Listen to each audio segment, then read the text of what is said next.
بسم الله والصلاة والسلام على رسول الله. أعزائنا المتابعين، يا رب تكونوا بخير. كل سنة وانتم طيبين. دي لفة جلاش يا بنات. نعمل ان شاء الله جلاش النهاردة باللحمة. الافطار 8 يوم ان شاء الله.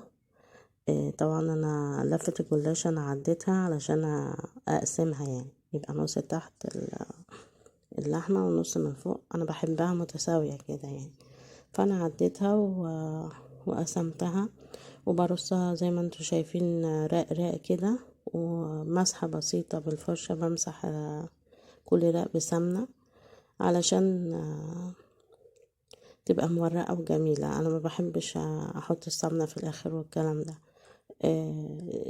زي ما بتخدمي الجلاش كده ان شاء الله هيعجبك وهيبقى طعمه جميل. طبعا اللحمة المعصجة هنا احنا عاملينها مع بعض، فالمرة دي انا زودت على اللحمة المعصجة فلفل الوان، وبحطها كده في النص. طبعا زي ما قلت لكم انا قسمت الجلاش وحطيت رصيت النص تحت يعني، وكل رق كده بدهنه زي ما انتوا شايفين.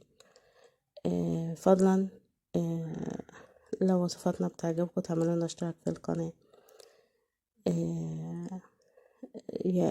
يعني يا جماعة، لما نخدم الحاجة بنحس بنتيجتها في الاكل يعني. طبعا انا زي ما قلت لكم قسمت الكمية، وبعدين انا دلوقتي كده بقطعها طبعا عشان لما اسقيها تتشرب يعني من كل مكان. طبعا معانا هنا كوباية لبن وبيضة واحدة. تمام.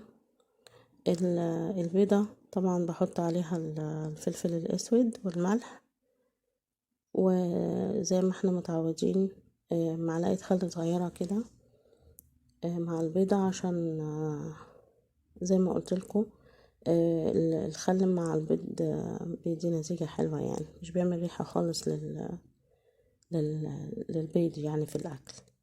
طبعا أنا بضربها بره عن اللبن عشان أتأكد يعني إن هي اتضربت كويس، وبسقي الجلاش. وطبعا بدخله على الفرن.